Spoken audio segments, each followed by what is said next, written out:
How much did they first pay you to give up on your dreams? And when were you going to stop and come back and do what makes you happy? You know why kids love athletes? Kids love athletes because they follow their dreams.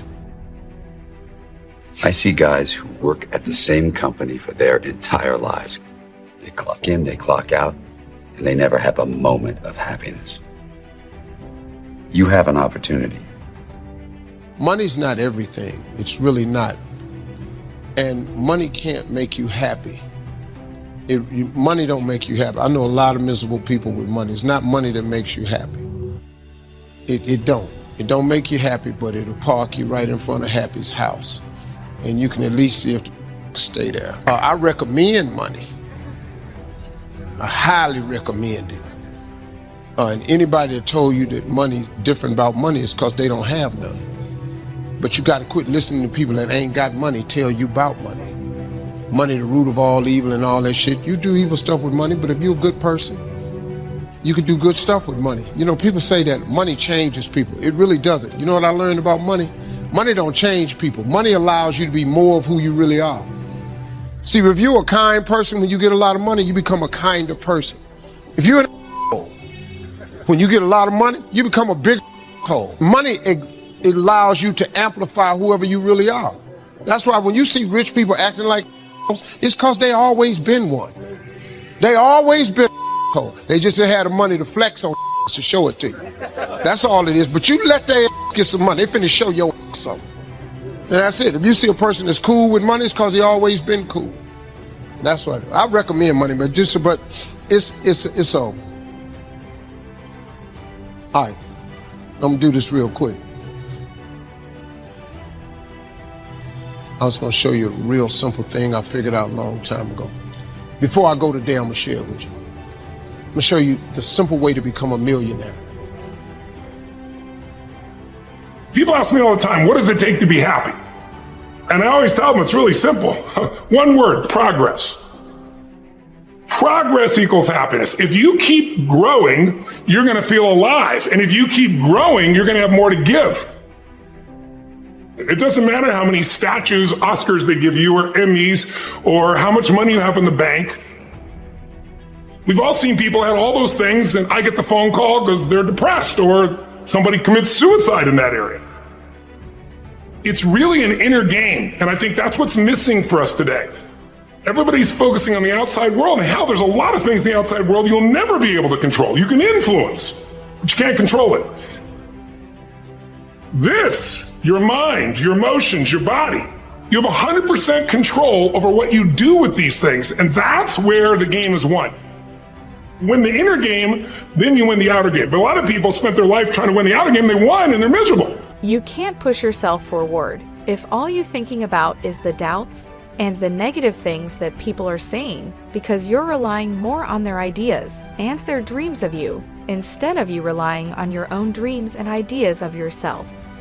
Why would you want to surround yourself with people that don't have ideas that are great?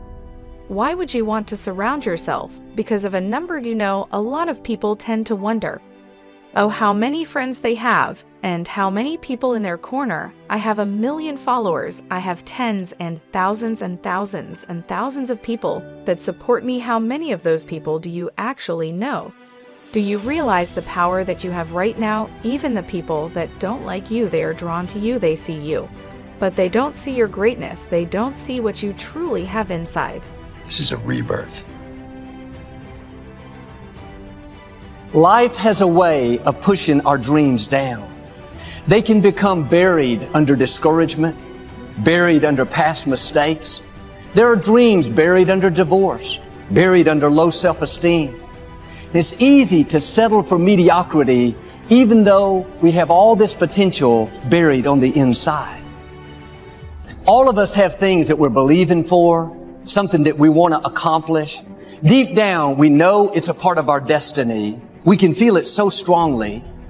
But then we hit some setbacks. We didn't get the promotion. The medical report wasn't good. Or a relationship didn't work out. Now, don't let circumstances talk you out of it. You may not understand why a business didn't make it, why a person walked away, why you came down with an illness. You were doing the right thing, but the wrong thing happened. It's all a part of the process. Your dream may be buried. The good news is it's still alive. It's not too late to see it come to pass. If you'll do your part and start believing again, get your passion back, it is on the way. Go back and try again. The true mark of a champion is even though some dirt gets thrown on your dream, instead of letting it get buried, you keep shaking it off. You keep moving forward. You keep looking for new opportunities. If you're going to reach your highest potential, you have to make up your mind that you are in it for the long haul. You're not going to let people talk you out of it. Circumstances discourage you. Delays cause you to give up. Critical people cause you to get distracted. You're going to stay focused on your goal. Well, I'm going to show you. It's a really simple way. And it's so true, it's very simple. You just have to understand that it's possible for you. What stops most people from becoming successful is you have something in you that tells you it's not for you. But it's for everybody who wants it. God will give you the desires of your heart. God, He loves you. If you ask your child, if your child asks you for the latest sneaker, you're going to try to get it for him.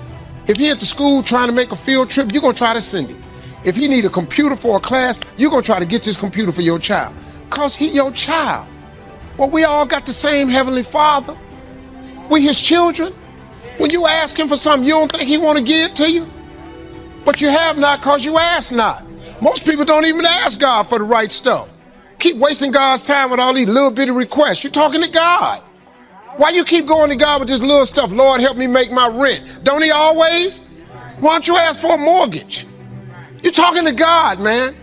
This is the same dude that made heaven and earth in 6 days. Go to the new car section. You're talking to God. You're asking God for little stuff. God don't care nothing about no used car. You want a used car, He'll give you a used car. Ask for a new car. You gonna ask God for $500? Might as well ask Him for 50 grand. It's really simple. I'm telling you, man, I figured it out. I ain't smart. I ain't got no education. I ain't got no degree of any kind whatsoever. Graduated with a high school diploma. Graduating class was 695 people.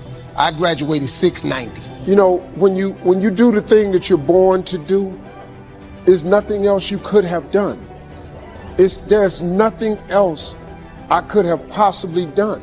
I was born to do this. God gave me this gift. You've got to discover your God-given gift. Your gift is the thing you do the absolute best with the least amount of effort.